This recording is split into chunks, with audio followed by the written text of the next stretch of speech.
WBSEDCL অথবা West Bengal state electricity distribution corporation limited থেকে 24/11 দেখো 24/11/2025 একটি তোমাদের নোটিশ পাবলিশ করে, যে নোটিফিকেশনের নাম্বার দেখো MPP 202504। এই নোটিফিকেশনে তোমাদের কিছু ভ্যাকেন্সি ছাড়ে, যে পোস্টগুলো দেখো অ্যাসিস্ট্যান্ট ম্যানেজার, দেখো তোমাদের assistant manager HRA, assistant manager finance and accountants এবং জুনিয়র ইঞ্জিনিয়ার বা ইলেকট্রিক্যাল, বোঝালো। এবং দেখো এইখানে দেখো তোমাদের যে এই পোস্টগুলোর যে অনলাইন রেজিস্ট্রেশন শুরু হবে 27/11/2025 থেকে, অর্থাৎ তোমাদের কিন্তু অলরেডি এই ফর্ম ফিল আপ শুরু হয়ে গেছে এবং এই ফর্ম ফিল আপ চলবে দেখো 29 ডিসেম্বর পর্যন্ত। ক্লিয়ার প্রত্যেকের? এরপর দেখো দিয়েছে কি commencement of online application fee collection process কত 27/11/2025 এবং এটি ক্লোজ হবে কত তোমার 29/12/2025-এ। বোঝার পত্রে এখানে, অর্থাৎ তোমাদের যে assistant manager HRA, assistant manager finance and accountants, junior engineer electrical এর যে পোস্ট, এই পোস্টের তোমার অনলাইন রেজিস্ট্রেশন শুরু হয়েছে দেখো 27 তারিখ থেকে এবং এর অনলাইন যে রেজিস্ট্রেশন সেটা শেষ হবে তোমার 29 ডিসেম্বরে। এরপর দেখো তোমাদের দেখো এই যে তোমার নোটিফিকেশন ডিটেলস দেখো তোমাদের যে পোস্টগুলো দিয়েছে, ফার্স্টে দেখো অ্যাসিস্ট্যান্ট ম্যানেজার, এই অ্যাসিস্ট্যান্ট ম্যানেজার HRA দেখো টোটাল তোমার ভ্যাকেন্সি কত 20টি, দেখো টোটাল ভ্যাকেন্সি 20টি, যেখানে তোমার বিভিন্ন ক্যাটাগরি ওয়াইজ দেখো প্রত্যেকটা দিয়েছে, দেখো UR 3টি, UR EC 3টি, SC 2টি, তো প্রত্যেকটা ক্যাটাগরি ওয়াইজ কিন্তু তোমাদের এখানে সম্পূর্ণ ভ্যাকেন্সি দিয়ে দিয়েছে। এবং দেখো তোমাদের এখানে দেখো কোয়ালিফিকেশন দিয়েছে, দেখো যে graduate in any discipline and MBA 2 years full time course, অথবা কি দিয়েছে দেখো তোমার MPM 2 years full time course, NSRM 2 years full time course with major specialisation in personal management, HR or post graduate full time degree, diploma 2 years course. তো যাদের এখানে যা যা তোমাদের কোয়ালিফিকেশন তোমরা প্রত্যেক এখানে দেখতে পারবে কার কি কোয়ালিফিকেশন, বোঝালো প্রত্যেকের। এবার দেখো এই স্যালারি সম্পর্কে দেখো একটু কত থেকে 56,100 থেকে শুরু করে তোমার 1,60,500 অব্দি এই স্যালারি তোমার যাবে এবং লেভেল কত দেখো 8 নম্বর, 8 লেভেল, বোঝালো প্রত্যেকের। এবার দেখো পরের পোস্টে দেখো তোমার অ্যাসিস্ট্যান্ট ম্যানেজার, পরের পোস্টে দেখো assistant manager finance and accountants এর জন্য টোটাল তোমার 26টি পোস্ট আছে, দেখো যেখানে তোমাদের দেখো আবার ক্যাটাগরি ওয়াইজ দেখো UR এর জন্য 04, UR EC এর জন্য 05, SC এর জন্য 4টি, SC EC এর জন্য 1টি, তো প্রত্যেকটা তোমাদের এখানে দিয়ে দিয়েছি দেখো। এবং এর যে কোয়ালিফিকেশন দেখো একই, দেখো graduate in any discipline and past final examination from institute of chartered accountants of India or Institute of Cost Accounts of India or MBA 2 years full time with major specialization in finance and accountants from university recognized by UGC। এবং তোমাদের আরো দেখো যা যা qualification সব এখানে দিয়ে দিয়েছে। তো যাদের কোয়ালিফিকেশন এটি থাকবে তারা প্রত্যেকে কিন্তু এই assistant manager finance and accountants এর জন্য প্রত্যেকে ফর্ম ফিল আপ করবে। এবং দেখো এখানে তোমাদের বেতন সম্পর্কে দিয়েছে, দেখো 56,100 থেকে 1,60,500 টাকা, যেখানে একই দেখো তোমাদের লেভেল কত 8 দেখো। এরপর দেখো তোমাদের পোস্ট দেখো তোমার জুনিয়র ইঞ্জিনিয়ার পদ, যেখানে তোমার ইলেকট্রিক্যাল থাকবে, এখানে দেখো টোটাল সিট দেখো 401টি সিট হলো। এবং এখানে দেখো তোমাদের ক্যাটাগরি ওয়াইজ আবার দেখো দিয়েছে, দেখো SC তোমার UR কত 100, UR EC কত 52, UR XSM কত 12, SC 12 ... প্রত্যেকটা কিন্তু প্রত্যেকের রিজার্ভেশন অনুসারে তোমাদের দিয়ে দিয়েছে। এবং এখানে যদি আমরা কোয়ালিফিকেশন দেখি, দেখো full time 3 years diploma in electrical engineering from recognised institute or college duly recognised by West Bengal State Council of Technical Education, অর্থাৎ যাদের এখানে তোমাদের কোয়ালিফিকেশন মিলবে তারা প্রত্যেকে কিন্তু এই জুনিয়র ইঞ্জিনিয়ার পদে অ্যাপ্লাই করতে পারবে। যেখানে তোমাদের দেখো স্যালারি দিয়েছে দেখো 36,800 টাকা এবং যাবে তোমার 1,06,700 টাকা অবধি, এবং এটার লেভেল কিন্তু তোমার 6। ঠিক আছে, এরপর দেখো তোমাদের এজ লিমিট দেখো যে কারা এই ফর্ম ফিল আপগুলো করতে পারবে। তো মিনিমাম এজ লিমিট দেখো 18 ইয়ার্স, অর্থাৎ 18 বছর হলে তুমি এই ফর্ম ফিল আপ করতে পারবে, এবং ম্যাক্সিমাম তোমার যাবে কত 32 বছর পর্যন্ত। সেটা কত তারিখ পর্যন্ত? জানুয়ারি, অর্থাৎ 1 জানুয়ারি 2025 অবধি কিন্তু এই 32 ইয়ার্স তোমাকে হতে হবে।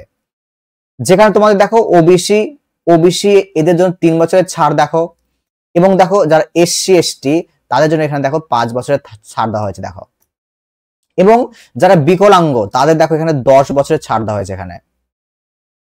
ঠিক আছে, এরপর দেখো তোমাদের এই পয়েন্টে দেখো candidate belonging to the category of SC ST and OBC from state other than West Bengal but are domicile of West Bengal may apply under unreserved and EWS category. অর্থাৎ এখানে কি বলা হয়েছে বলতো, বলেছে দেখো যারা ওয়েস্ট বেঙ্গলের মানে তোমাদের স্টুডেন্ট বা ওয়েস্ট বেঙ্গলের পার্মানেন্ট রেসিডেন্ট বা পার্মানেন্ট সিটিজেন নয়, তারা যদি এসসি এসটি ওবিসি হয়ে থাকে তাহলে কিন্তু তারা তোমার আনরিজার্ভ বা ইডব্লিউএস হিসাবে, অর্থাৎ জেনারেল বা ইডব্লিউএস হিসাবে তারা অ্যাপ্লাই করতে পারবে। বোঝালো? এখানে দেখো only eligible confirmed employee of WBAC DCL will get age relaxation up to age 45 years। অর্থাৎ দেখো এখানে দিয়েছে কি যে যারা WBAC DCL এর আন্ডারে কর্মরত মানে এমপ্লয়ি, তাদের কিন্তু বয়সের ছাড় দিয়েছে কত 45 বছর পর্যন্ত। বোঝালো? এরপর দেখো তোমাদের এখানে দেখো এজ লিমিট দিয়েছে, দেখো এজ লিমিট কত থেকে কত হতে হবে। দেখো লোয়ার লিমিট, অর্থাৎ লোয়ার লিমিটে দেখো 1/1/2007, অর্থাৎ দেখো 1/1/2007 সেই তারিখে তোমাকে জন্মগ্রহণ করতে হবে অথবা তার আগে তোমাকে জন্মগ্রহণ করতে হবে। এবং আপারে কি দিয়েছে দেখো, যারা জেনারেল তারা কিন্তু 1/1/1993 জন্মগ্রহণ করতে হবে অথবা তার পরে জন্মগ্রহণ করতে হবে। এসসি এসটি দেখো 1/1/1988, অর্থাৎ এসসি এসটি যারা তাদেরকে 1/1/1988 জন্মগ্রহণ করতে হবে অথবা তার পরে করতে হবে। এবং ওবিসি দেখো একইভাবে দেখো 1/1/1990, যারা বিকলাঙ্গ তারা 1/1/1983, এবং যারা এমপ্লয়ি তারা 1/1/1980। তো প্রত্যেক এখানে দেখে নেবে যে কার কত এজ হচ্ছে, সেই হিসাবে তোমরা অ্যাপ্লাই করবে। এরপর দেখো তোমাদের এখানে একটা ক্রাইটেরিয়া দেখো যারা ডোমিসাইল অর্থাৎ দেখো উপরে একটা কন্ডিশন দিয়েছিল যারা ডোমিসাইল মানে কি বলতো, যারা অ্যাকচুয়ালি কি বলতো যারা ওয়েস্ট বেঙ্গলে পার্মানেন্ট রেসিডেন্ট নয়, কিন্তু যারা কি বলতো বসবাস করছে। দেখো residing West Bengal continuously at least 10 years, কত তারিখ অবধি ধরতে হবে? 31/12/2024 অবধি। তাহলে এই তারিখের মধ্যে যারা ওয়েস্ট বেঙ্গলে 10 বছর ধরে বসবাস করে তারাও এই ফর্ম ফিল আপ করতে পারবে। তবে ওয়েস্ট বেঙ্গলের কিছু নিয়ম কানুন একটা ফরম্যাট আছে, প্রোফর্মা এ, এই ফর্ম ফিল আপ কিন্তু এই ফরম্যাটটা সরকারকে সাবমিট করতে হবে। অথবা বি নাম্বার দেখো whose parents are permanent residents of West Bengal having permanent address within the state of West Bengal। এখানে বলা হচ্ছে কি দেখো যে ধরো কোনো ব্যক্তি ধরো তাদের পরিবার এখন ধরো পাঞ্জাবে থাকে, কিন্তু তারা এর আগে ওয়েস্ট বেঙ্গলের পার্মানেন্ট মেম্বার ছিল, তাদের কোনো সন্তান বা সন্ততি তারাও কিন্তু ওয়েস্ট বেঙ্গলে অ্যাপ্লাই করতে পারবে। সেক্ষেত্রে মনে রাখবে যে একটি দেখো এখানে দেখো যে প্রোফর্মা বি, এই প্রোফর্মা বি কিন্তু এই ফর্মটি সাবমিট করতে হবে সরকারের কাছে। ঠিক আছে, আচ্ছা এরপর দেখো আমাদের কিছু ইম্পর্টেন্ট পয়েন্ট দেখি আমরা নিচের দিকে। এখানে ইম্পর্টেন্ট পয়েন্ট দেখো। আচ্ছা এবার দেখো মোড অফ সিলেকশন দেখো, তোমাদের মোড অফ সিলেকশন দেখো। এখানে মনে রাখবে ফেজ 1 এবং ফেজ 2 দুটি ফেজে পরীক্ষা হবে। যেখানে ফেজ 1 এ দেখো সিবিটি কম্পিউটার বেসড টেস্ট হবে, মনে থাকবে কম্পিউটার বেসড টেস্ট হবে তোমার ফেজ 1 এ, অর্থাৎ এমসিকিউ টাইপ প্রশ্ন হবে সিবিটি মানে কম্পিউটার বেসড টেস্ট। এই সিবিটি হওয়ার পর তোমাদের ফেজ 2 তে ডাকা হবে ইন্টারভিউর জন্য, মনে থাকবে প্রত্যেককে। অর্থাৎ শুধুমাত্র তোমাকে সিবিটি দিতে হবে, সিবিটি দেওয়ার পরেই তুমি যদি কাট অফ ক্লিয়ার করো তোমাকে ডাকা হবে ইন্টারভিউতে। এবং দেখো এখানে দেখো দিয়েছে দেখো candidate will be short listed for personal interview in 1:3 অনুপাত। তাহলে এই অনুপাতে তোমাদের ডাকা হবে ইন্টারভিউতে। এরপর দেখো নিচের দিকে দেখো এখানে দেখো তোমাদের কিছু পয়েন্ট দিয়েছে, দেখো টেস্ট ম্যাট্রিক্স ওভারভিউ, অর্থাৎ তোমাদের কত মার্কের পরীক্ষা হবে। দেখো তোমাদের এই যে 3টি post, assistant manager HRA, assistant manager finance and accountants, junior engineer electrical, এই যে 3টি পোস্ট, এই 3টি পোস্টেরই পরীক্ষা হবে কিন্তু 90 মিনিট ধরে, এবং মার্ক কত 85 নম্বর, এবং ইন্টারভিউ কত 15তে, অর্থাৎ টোটাল কিন্তু তোমার পরীক্ষা হবে 100-র মধ্যে। ক্লিয়ার প্রত্যেকের? এবং দেখো এখানে তোমাদের সিলেবাস দিয়েছে, দেখো যে কি থেকে তোমাদের প্রশ্ন করা হবে এই সিবিটি 1 এ। দেখো ফার্স্টে দেখো তোমাদের টোটাল বললাম তো আমি, তোমাদের সিবিটি পরীক্ষা হবে 85 মার্কের মধ্যে, এবং দেখো এখানে ডোমেন নলেজ, এই ডোমেন নলেজের মধ্যে তোমাদের টোটাল নম্বর থাকবে 50টি, এবং এই 50টির মধ্যে তোমাকে পেতে হবে কিন্তু 20 নম্বর, মনে থাকবে। দেখো তুমি যদি ডোমেন নলেজ পরীক্ষা দাও, মানে তুমি এই পরীক্ষাটা যদি দাও 50 নম্বরের, তোমাকে 20 নম্বর পেতেই হবে, না হলে কিন্তু তুমি ফেল করবে সেখানে। এরপর দেখো ইংলিশে 5 থাকবে, 5-এর মধ্যে তুমি যা পাও কোনো সমস্যা নেই। কোয়ান্টিটেটিভ অ্যাপটিটিউড বা ম্যাথ, এখানে তোমার 10 নম্বর থাকবে, তুমি যাই পাও কোনো সমস্যা নেই। এবার দেখো কম্পিউটার প্রফিসিয়েন্সি, মানে কম্পিউটার উপর পরীক্ষা হবে, আর কম্পিউটার 10টি এমসিকিউ থাকবে, সেখানে তুমি যা পাবে কোনো সমস্যা নেই। কিন্তু দেখো টেস্ট অফ ভার্নাকুলার, অর্থাৎ বাংলা বা নেপালি, এই সাবজেক্ট দুটির মধ্যে যে কোনো একটিতে তুমি যদি চুজ করো যে আমি নেপালি পরীক্ষা দেবো, বা কেউ যদি ভাবো যে আমি বেঙ্গলি পরীক্ষা দেবো, তাহলে সেখানেও কিন্তু তোমার থাকবে 10 নম্বরের পরীক্ষা, এবং তোমাকে সেখানে 4 পেতেই হবে। তাহলে ইম্পর্টেন্ট পয়েন্ট কি, এখানে তোমাকে 50-এর মধ্যে 20 পেতে হবে, এবং নেপালি বা বাংলা এদের মধ্যে তোমাকে যে কোনো একটি বিষয়ে তোমাকে 4 পেতেই হবে। ক্লিয়ার পুরো? এরপর দেখো তোমাদের এই কোশ্চেন প্যাটার্নটা দেখো, কোশ্চেন পেপার মিডিয়ামটা দেখো, test of vernacular section in the test matrix Bengali or Nepali, অর্থাৎ দেখো তোমার যে পরীক্ষাটা সেটি বাংলা এবং নেপালি দুটোতেই হবে, এবং all other section in matrix text English, এবং আদার্স গুলো কিন্তু ইংলিশে হবে। দেখো দিয়েছি, দেখো কি দিয়েছি, দেখো টেস্ট অফ ভার্নাকুলার সেকশন, মানে যে তোমার ভার্নাকুলার সেকশনটা সেটা তোমার শুধুমাত্র বাংলার নেপালিতে হবে, অর্থাৎ যাদের বাংলা সেটা বাংলা, যাদের নেপালি সেটা নেপালি, কিন্তু আদার্স যে এমসিকিউ গুলো থাকবে সেটি মনে রাখবে আমার ইংলিশে প্রশ্ন হবে। অর্থাৎ 85-এর মধ্যে দেখো এখানে দেখো, দেখো এখানে এই যে ভার্নাকুলার টেস্ট, এখানে দেখো তোমার 10 নম্বর, এই 10 নম্বর বাদে বাদ বাকি যে প্রশ্নগুলো হবে সব হবে তোমার ইংলিশে।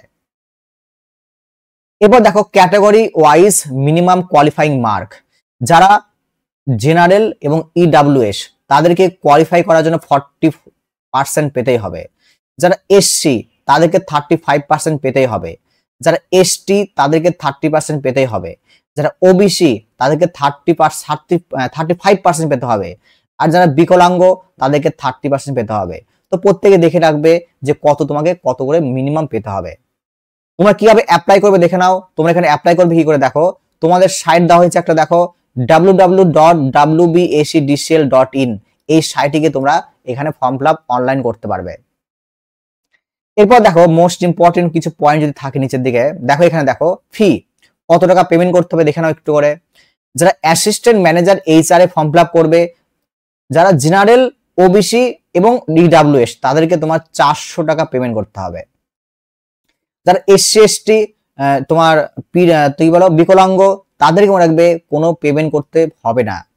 এবং যারা অ্যাসিস্ট্যান্ট ম্যানেজার পদে অ্যাপ্লাই করবে তাদের, যারা জেনারেল, ওবিসি, ইডব্লিউএস তাদেরকেও 400 টাকা পেমেন্ট করতে হবে, এবং যারা এসসি এসটি তাদেরকে কোনো পেমেন্ট করতে হবে না। এখানে দেখো জুনিয়র ইঞ্জিনিয়ার, এখানেও দেখো তোমার ইউআর বা ওবিসি তাদেরকে 300 টাকা পেমেন্ট করতে হবে, আর যারা এসসি এসটি তোমার বিকলাঙ্গ তাদেরকে কিন্তু কোনো পেমেন্ট করার প্রয়োজন নেই। এরপর দেখো computer based test related details, অর্থাৎ তোমাদের এখানে কোথায় কোথায় পরীক্ষা হবে দেখে নাও। আসানসোল পরীক্ষা হবে, বহরমপুর হবে, বাঁকুড়া হবে, বর্ধমান হবে, দুর্গাপুর হবে, হুগলি হবে, হাওড়া হবে।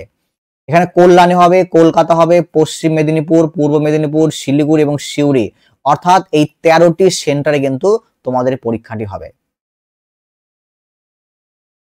আর হয়তো তোমার এখানে তেমন ইম্পর্টেন্ট কিছু নেই। যদি কোনো প্রশ্ন থাকে আমাকে জিজ্ঞেস করবে, আমি তোমাদের যদি পারি আমি তোমাদের জানিয়ে দেবো সেটা।